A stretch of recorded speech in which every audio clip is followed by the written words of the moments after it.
नमस्कार किसान भाइयों, मैं आपका किसान मित्र गोकुलदास बैरागी, शिव शक्ति बायोटेक्नोलॉजी से। दोस्तों, आज हम सोयाबीन के संबंध में चर्चा करेंगे। सोयाबीन की अधिक उपज वह भी गुणवत्ता के साथ कैसे ली जा सकती है, उसके संबंध में हम बात करेंगे। तो दोस्तों, मैं जैसा आपको बताना चाहूँगा कि जो सोयाबीन की फसल होती है, ये दलहनी और तिलहनी वर्ग की फसलों के अंतर्गत आती है। जो आपके दलहन और तिलहन वर्ग की फसलों के अंतर्गत सोयाबीन को रखा गया है। तो यदि आपको दलहनी और तिलहनी वर्ग की जो फसलें होती हैं, उसमें पोषक तत्वों के रूप में यदि देखा जाए, जो यदि अधिक उपज लेना है हमें, तो उसके लिए 3 चीज़ों का होना मेन रोल निभाता है। जैसे अनाज वर्ग की फसलों में गेहूँ है, मक्का है, ऐसी जो फसलें होती हैं, इनमें जैसे नाइट्रोजन, फास्फोरस, पोटाश जैसे पोषक तत्वों की जहाँ मात्रा अधिक चाहिए थी, उसी तरह सोयाबीन की जो फसल है, जो दलहन या तिलहन वर्ग की फसलों में आती है, इसमें जो सेकेंडरी न्यूट्रिएंट्स होता है, द्वितीय पोषक तत्व जिसको बोला जाता है, जिसमें कैल्शियम, मैग्नीशियम और सल्फर, ये तीनों एक ऐसे पोषक तत्व है जिसका सोयाबीन की फसल में उपज बढ़ाने में बहुत बड़ा रोल निभाते हैं। यदि जैसे आप कैल्शियम का काम देखें सोयाबीन के अंदर, तो सोयाबीन का जो तना होता है, मेन जो सोयाबीन का तो तना निर्माण होता है, उस तने को निर्माण में कैल्शियम अपना रोल निभाता है। तने को ठोस बनाना, मजबूत करना कैल्शियम का काम रहता है। इसके बाद में कैल्शियम क्या काम करेगा, जो तने से निकलने वाली जो शाखाएं होती है सोयाबीन के पौधे के अंदर, उन शाखाओं को निर्माण में भी कैल्शियम अपना काम करता है। मतलब कुल मिला के ये कहा जा सकता है कि जो कैल्शियम का मेन काम है, वो पौधे का तना निर्माण और तने से निकलने वाली ब्रांचेसों के निर्माण में काम करता है। इसके बाद हम दूसरे नंबर पे बात करते हैं मैग्नीशियम की।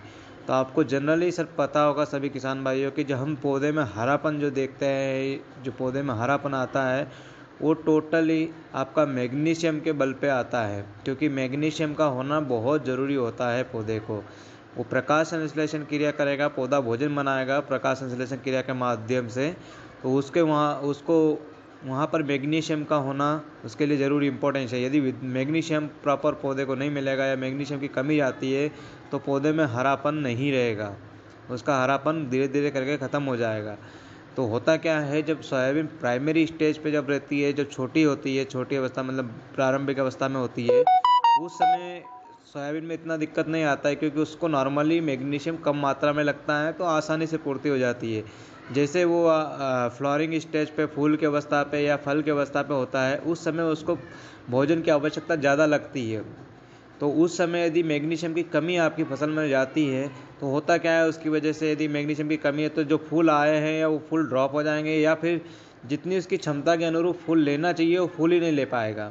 और कभी कभी परिस्थिति हम ये देखते हैं कि कई बार तो दाफलन जैसी स्थिति हमारे सामने को देखने को मिल जाती है। तो उसका सबसे बड़ा कारण होता है मैग्नीशियम की कमी की वजह से वो समस्या जनरली हमको देखने को मिलती है। और दाने की साइज़ भी छोटी रह जाती है। कई बार फली में दाना बनता है, तो जिसका उसका आकार लेना चाहिए, जो उसमें चमक होना चाहिए, वो चमक भी हमें देखने को नहीं मिल पाती है। उसका सबसे बड़ा कारण है उसका मैग्नीशियम कमी। मैग्नीशियम का कमी का उदाहरण आप ऐसे भी समझ सकते हैं, जैसे आज हमारा बॉडी है, हमारा जो शरीर है, स्ट्रक्चर है, हम यदि आप 8 से 10 घंटे अपने शरीर को काम लेना चाहते हैं, उसको जितना पर्याप्त भोजन चाहिएगा उतना मिलेगा, तो आप 8 से 10 घंटे अपने शरीर से काम ले पाएंगे। यदि आपका जितना भोजन की क्षमता है, कैपेबिलिटी, उतना आपको नहीं मिलेगा, यदि आपको उसका आधा भोजन मिलेगा, तो क्या होगा, आपकी कार्य क्षमता ऑटोमेटिकली घट जाएगी। सेम यही चीज़ लागू पौधे के ऊपर होता है, यही चीज़ प्लांट के ऊपर लागू होता है कि उसको जितना उसकी क्षमता के अनुरूप, उसका कैपेबिलिटी के अनुसार उसको फ्लावरिंग लेना चाहिए या फल लेना चाहिए। यदि आप वो चाहते हैं कि उतना फल और फ्लावरिंग ले, तो उसके लिए आपको मैग्नीशियम पर्याप्त मात्रा में पौधे को देना चाहिए। ये मैग्नीशियम का अपना रोल होता है सोयाबीन के अंदर। तीसरा है सर सल्फ़र। किसान भाइयों, सल्फ़र एक सोयाबीन की जैसी फसलें हैं, तेल वर्गीय फसल के अंतर्गत आता है। तो सोयाबीन में सल्फ़र का मेन काम होता है, सबसे बड़ा, तेल की मात्रा को बढ़ाने में मदद करता है।